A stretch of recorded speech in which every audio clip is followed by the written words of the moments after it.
Es para mí un privilegio el hoy poder exponer un tema que ha causado controversia en muchos hermanos. Hay iglesias que lo niegan, pero todo lo vamos a ver a la luz de la palabra de Dios, porque eso es nuestro fundamento y el Espíritu Santo es el que nos va a guiar. El tema que hoy quiero compartir es el tema del arrebatamiento de la iglesia. El arrebatamiento de la iglesia es un tema de nuestra fe. Además es una promesa del Señor Jesús que regresaría y nos invita a través de su palabra a sobrellevar estos últimos tiempos. En San Juan, en la palabra, en San Juan 14, del 1 al 3, dice así: No se turbe vuestro corazón, creed en Dios, creed también en mí. En la casa de mi Padre muchas moradas hay. Si así no fuera, yo os lo hubiera dicho. Voy pues a preparar lugar para vosotros, y si me fuere, les prepararé el lugar. Y vendré otra vez, y os tomaré a mí mismo, para que donde yo estoy, vosotros también estéis.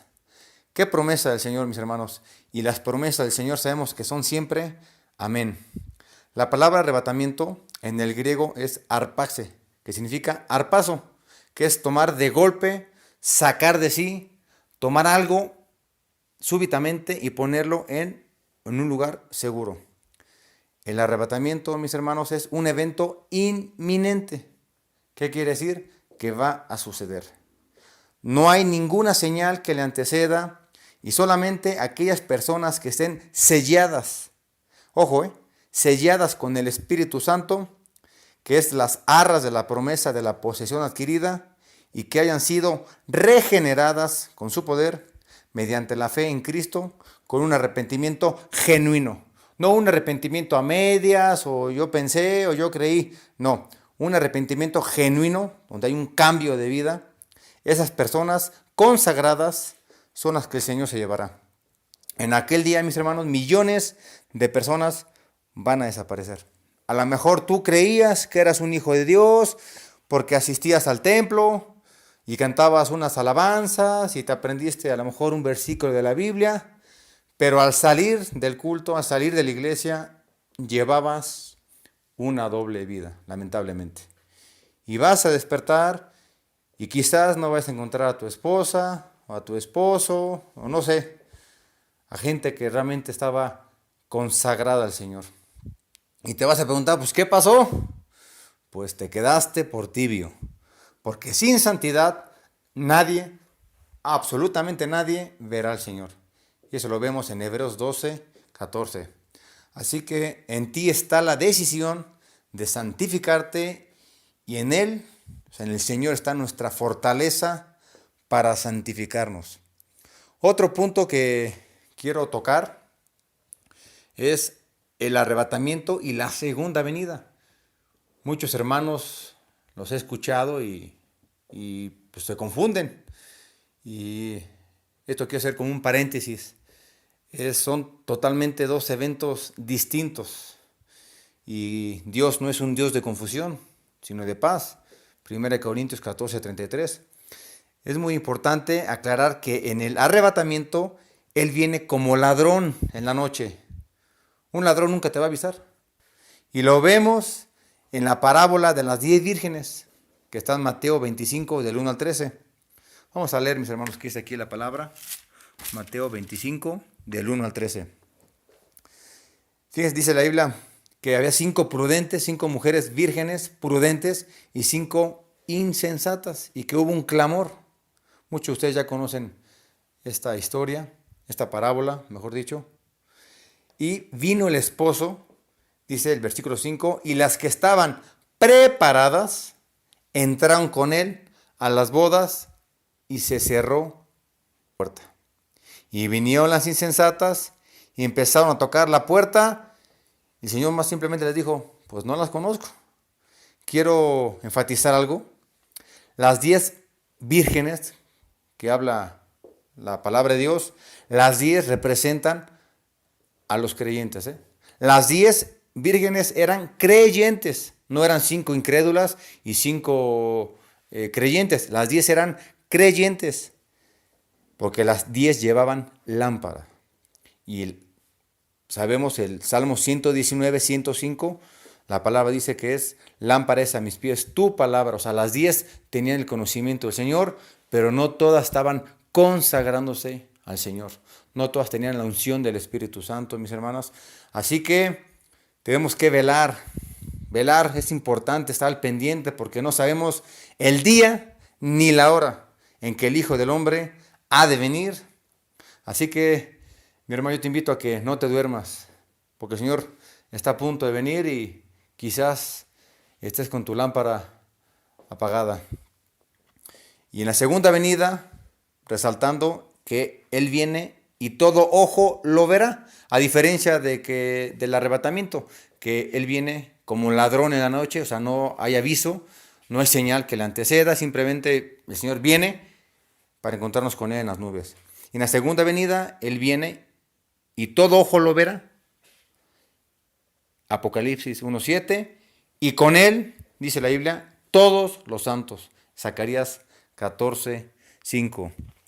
Otro punto que quiero tocar, porque ha sido de mucha confusión, es que si los hermanos o si la iglesia va a pasar por la tribulación y la gran tribulación. He escuchado incluso pastores que dicen que sí, que para purificarnos.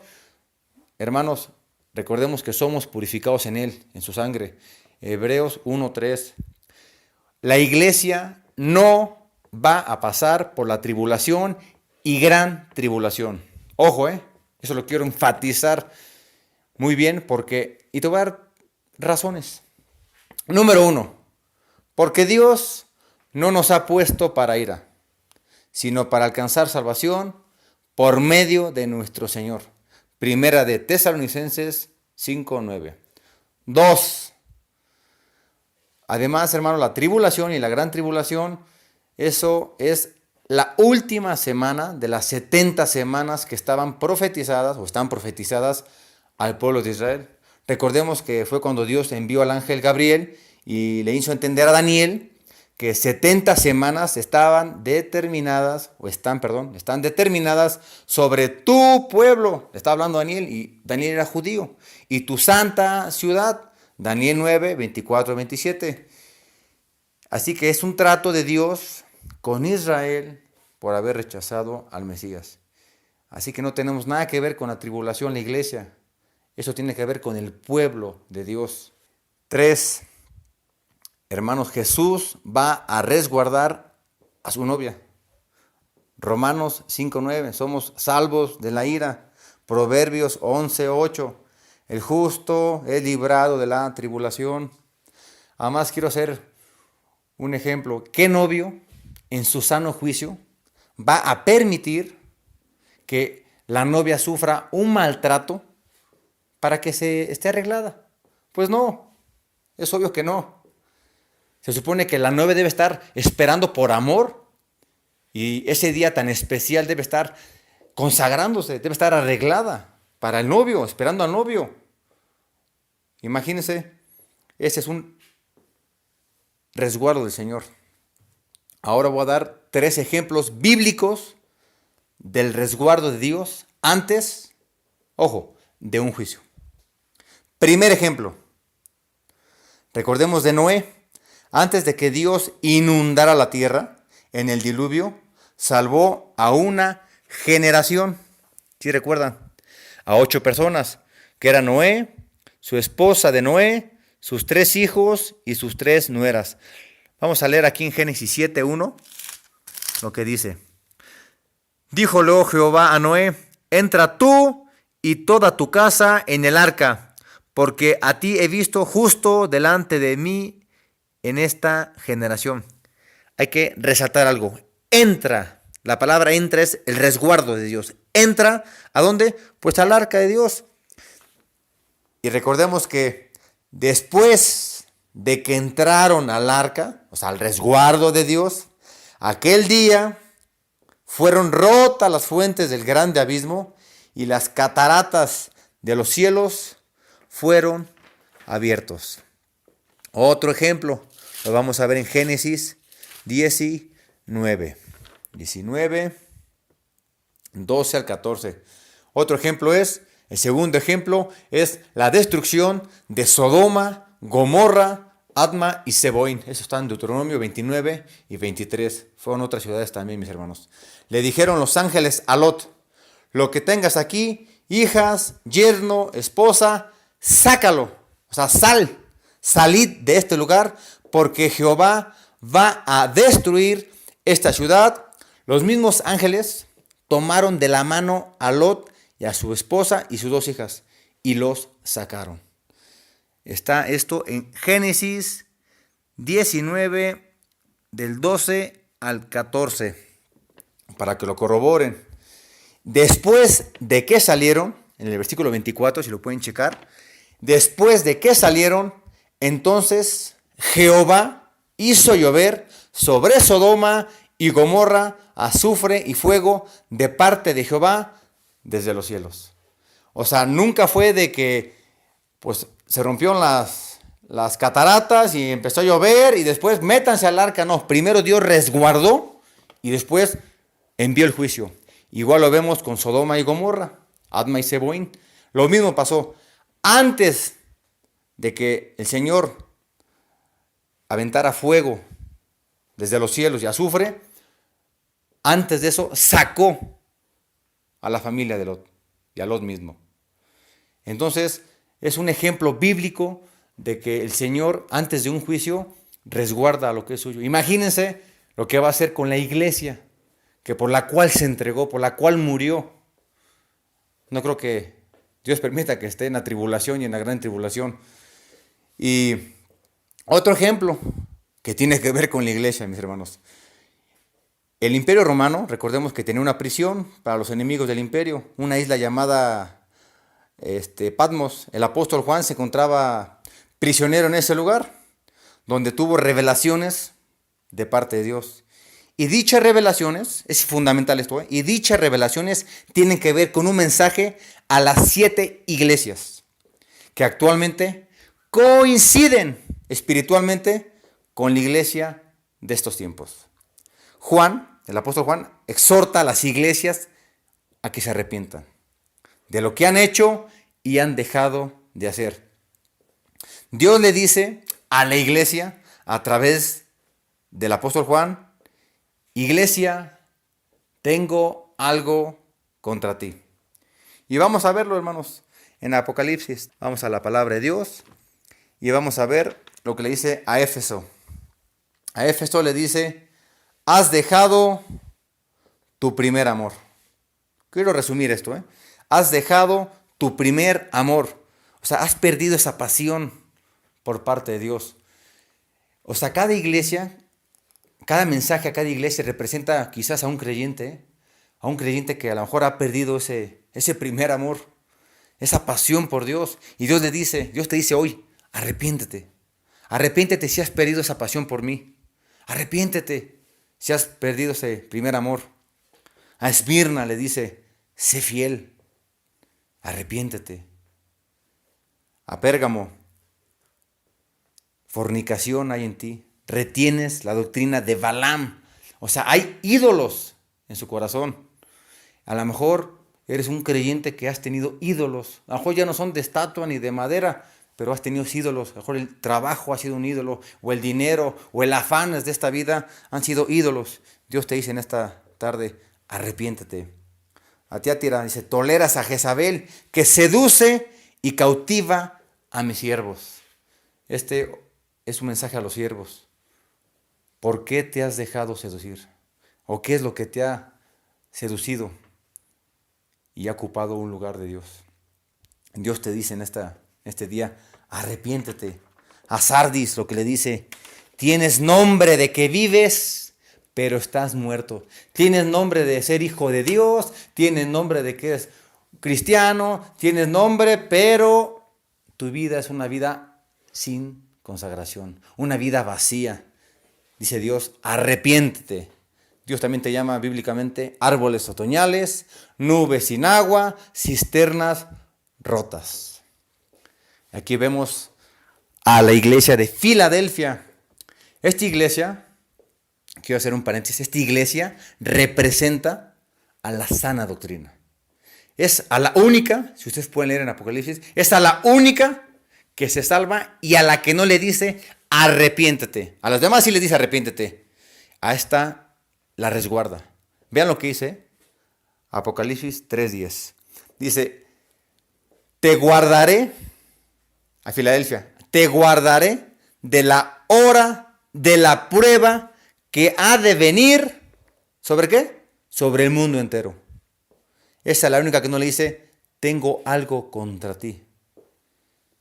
A la Odisea, yo creo que esta representa lo que está viviendo la iglesia actual, que es una iglesia tibia, que ni es fría, ni es caliente, y dice yo soy rico y me he enriquecido, y de ninguna cosa tengo necesidad, porque a lo mejor es una iglesia que ya tiene mucho dinero. El Señor les dice, no sabes que tú eres un desventurado, miserable, pobre, ciego y desnudo, arrepiéntete. Apocalipsis 3:15. En tiempos de apostasía es cuando Dios le da esa visión a Juan. O sea, es bíblico. Cuando venga el Hijo del Hombre, hallará fe. Así lo dice la palabra en Lucas 18:8. Cuando venga el Hijo del Hombre, hallará fe. O sea, no iba a haber avivamiento. Al contrario, iba a haber apostasía. Gente que iba a apostatar de la fe. Y por haberse multiplicado la maldad, el amor de muchos se enfriará. Mateo 24:12. Y así está la iglesia actualmente, hermanos. Tibia, fría. No quieren saber nada del Señor. Lo toman ya como un club social. Como que voy, saludo, ya cumplí. Y se han vuelto una iglesia religiosa. Observen lo que pasa a la iglesia. Cómo Dios va a resguardar a su iglesia. En Apocalipsis 4:1. Dice, sube acá. Me gustaría que ustedes fueran y leyeran su Biblia. Yo estoy resumiendo todo, porque quiero que este mensaje sea rápido, hermanos. Dice Apocalipsis 4:1, sube acá y yo te mostraré las cosas que sucederán después de estas. Aquí la iglesia desaparece y vuelve a aparecer hasta Apocalipsis 19, donde está reunida para celebrar las bodas del Cordero. O sea, después de Apocalipsis 4, 5, vienen todos los juicios de Dios, los 21 juicios de Dios. Entonces, Dios, antes de esos juicios, que viene ya la tribulación, la gran tribulación, Dios resguarda a su iglesia. Sube acá. Dice, yo te mostraré las cosas que sucederán después de estas. Ahora, hay un misterio. Sube acá. ¿Y por dónde subió la iglesia? Pues a través del arrebatamiento. La Biblia te revela cómo va a subir la iglesia a través del apóstol Pablo. Porque Dios le dio un misterio. O sea, algo no revelado. Solamente se lo dio a Pablo. No se lo dio ni a Daniel, ni a Jeremías, ni a nadie. Solamente Dios, en su soberanía, le reveló este misterio a Pablo. ¿Cuál es ese misterio? Que una generación no va a morir y que en un abrir y cerrar de ojos, a la final trompeta, los muertos en Cristo resucitarán primero y nosotros, los que estemos vivos, seremos transformados y arrebatados juntamente con ellos en las nubes para recibir al Señor en el aire. ¿Dónde viene eso? En Primera de Tesalonicenses 4, 16, 17, Primera de Corintios 15, 51, 52. Esta trompeta, aquí dice, a la final trompeta, esta trompeta, ¿cuál trompeta se refiere? Mucha gente confunde, no, las trompetas de Dios en Apocalipsis. No tiene nada que ver. Aquí habla de a la final trompeta, habla de una trompeta, no habla de varias trompetas, habla de una trompeta. Esta trompeta es la trompeta de Dios. Es la misma que aparece en Apocalipsis 4:1, donde dice sube acá, Primera de Tesalonicenses 4:16, y es la misma que aparece en Primera de Corintios 15:52, que dice final trompeta. Al decir a la final trompeta, no se refiere que son varias trompetas, sino, ojo, al último sonido que emita esa trompeta de Dios, la cual representa reunión. Recordemos que cuando los hijos de Aarón tocaban las trompetas, la congregación se reunía a la puerta del tabernáculo, donde estaba la presencia de Dios. ¿Dónde viene eso? En Números 10, 1, 2 y 3, y Nehemías 4, 20. Y el último sonido militar hablando es ejecución a esa orden.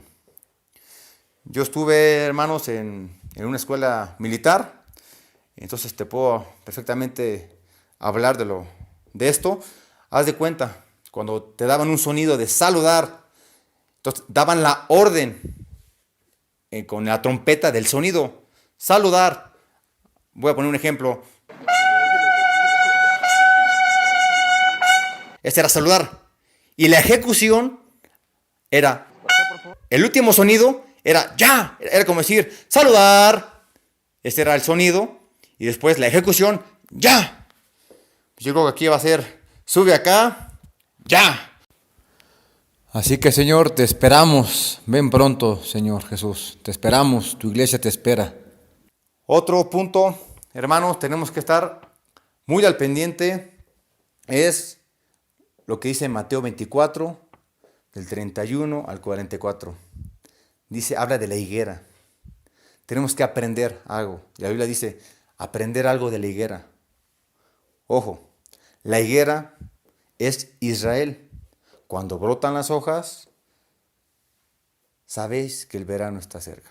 Las hojas son los judíos, el verano es Cristo. ¿Dónde dice que la higuera es Israel? Deuteronomio 8:8, Oseas 9:10. Cuando veas estas cosas, conoced que está cerca a las puertas.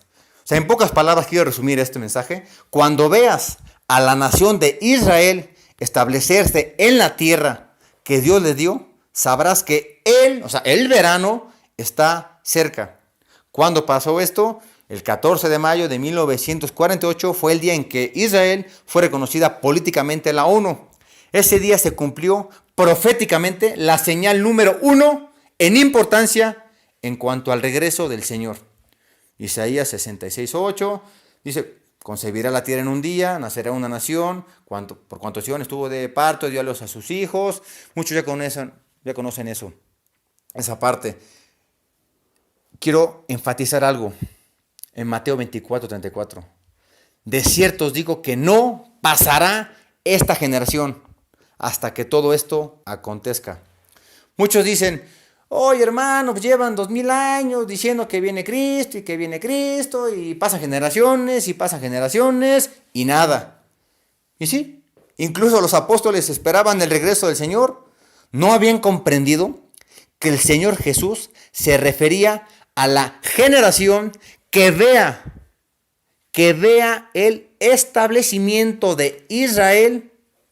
Es ahí donde inicia dicha generación.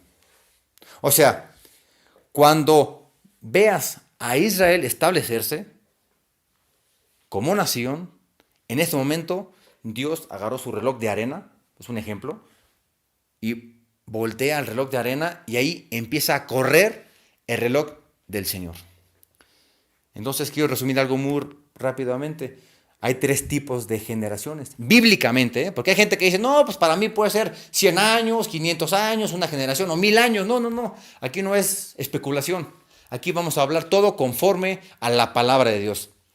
Hay una generación que es política, que es de 40 años, que era una generación donde gobernaban los reyes, David, Salomón, Jeroboam II, Joás, el mismo Sansón. Ese era un lapso que reinaban, esa es una generación política, duraban 40 años. Hay otra que es una generación profética, que son 70 años, y lo vemos en los 70 años de cautiverio babilónico, la destrucción del templo del año 70. Esa es una generación profética, bíblicamente hablando. Y tenemos otra generación, que es la última, que es una generación cronológica, que es de 70, 80 años, que es el Salmo 90, 10. Así que hermanos, somos esa generación y está a punto de cerrarse. Somos una generación privilegiada y además responsables. Y debemos consagrarnos como nunca, porque el Señor dice, porque no pasará esta generación. El cielo y la tierra pasarán, pero mis palabras no pasarán. Y cuando veas estas cosas, erguíos y levantad vuestra cabeza, porque nuestra redención está cerca, mis hermanos. A consagrarnos como nunca. Así que, iglesia, pon mucha atención a esto que vas a escuchar. quizás sea la última vez, y pídele a Dios que revele esto en tu corazón, compártelo y conságrate como nunca. Siria es clave para saber lo cerca que está el Señor. ¿De acuerdo? No acuerdo a lo que yo diga, no fue de acuerdo a lo que tuve un sueño. No, tenemos la palabra profética más segura, que es la palabra de Dios. No es de que yo soñé, me dijo el Señor. No. Aquí todo es conforme a la palabra de Dios. Y de acuerdo a Jeremías 1, 13, 14, el profeta Jeremías recibió de parte del Señor un evento relacionado con una nación asentada en el Medio Oriente y le dio la ubicación, fíjense cómo es Dios tan preciso, le dio la ubicación exacta geográficamente que está al norte de Israel, la cual es Siria, Damasco es su capital, que le dice, veo una olla que hierve y su faz está hacia el norte y de ahí se soltará el mal sobre todo los moradores de esta tierra. No dice sobre ese país, sobre todos los moradores de esta tierra. Yo creo que es así como un efecto dominó. Ahí inicia y se empieza a desencadenar todo esto, que es en Jeremías 1, 13 y 14. Y no es coincidencia que a Jeremías y a Isaías el Señor le reveló un conflicto de magnitudes nucleares. Estos hombres de Dios mencionan este evento catastrófico con una destrucción repentina y sorpresiva en Siria. Estamos viendo actualmente esa olla que hierve, que menciona la Biblia, donde hay más de 70 países involucrados en dicho conflicto, y están haciendo un alboroto, como lo menciona la Biblia, en Isaías 17, 1, 12, 13 y 14, mis hermanos. ¿Y por qué me atrevo a decir que será un conflicto nuclear? En Jeremías 49, 26 y 27 dice, en aquel día sus jóvenes caerán en sus plazas y todos los hombres de guerra morirán en aquel día y harán encender fuego en el muro de Damasco. Y sinceramente pues no va a ser una guerra convencional, una guerra como la Segunda Guerra Mundial, que fueron del 39 al 45, 6 años, no. Es una guerra de un día. Y para que sea una guerra de solo un día, pues no es ni siquiera con balas, es con algo nuclear. Y dice la Biblia, porque para que mueran todos los hombres de guerra en un día solo es posible nuclearmente con una detonación.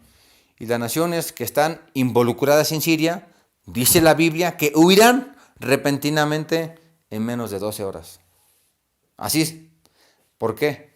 En Isaías 17, 1, 12, 13, 14. ¿Por qué? Por la radioactividad. Y vemos cumpliéndose bíblicamente que de Siria se soltará el mal al mundo entero. Y la iglesia tiene que ser resguardada. Así que, hermanos, dos hombres de Dios, Jeremías e Isaías, ambos profetas de Dios, coinciden de una manera sobrenatural de lo que va a pasar en Damasco, Siria. Y lo más sorprendente y esperanzador que puedo entender en mi espíritu es lo que está escrito en Isaías 17, 7 y 11. Dice, en aquel día mirará. ¿Cuál día? En aquel día de la destrucción de Siria, de Damasco. En aquel día, eso la iglesia lo tiene que ver. En aquel día el hombre mirará a su hacedor. Y en el 11 dice, y la cosecha será arrebatada. Así que, hermanos, yo te invito a que si has llevado una vida, pues, una vida que no es agradable a Dios, pues, no sé qué esperas para consagrarte. El Señor está a punto de recoger a su iglesia y la iglesia, pues, parece que sabe que viene, pero no lo espera. Porque con los hechos demuestra que no lo estamos esperando mucha gente. Es tiempo de santificación y consagración como nunca, hermanos. Yo te invito a que en este día te pongas a cuenta con el Señor. Si estás llevando una doble vida, arrepiéntete. Arrepiéntete de todo tu corazón. Pídele perdón a Dios y conságrate como nunca, hermano. Y haz esta breve oración. No importa si es la primera vez que escuchas este mensaje, si eres hijo de Dios. Dios quiere un corazón contrito y humillado. Un corazón que Él nunca va a despreciar. Así que yo te invito a que repitas esta oración. Señor Jesús, me arrepiento de todos mis pecados. Te pido perdón, Señor, por la vida que he llevado. Señor, te entrego mi vida, te entrego mi corazón, te reconozco como mi Señor y mi Salvador. Señor, ayúdame a consagrarme, ayúdame Dios, dame hambre y sed de ti, Señor.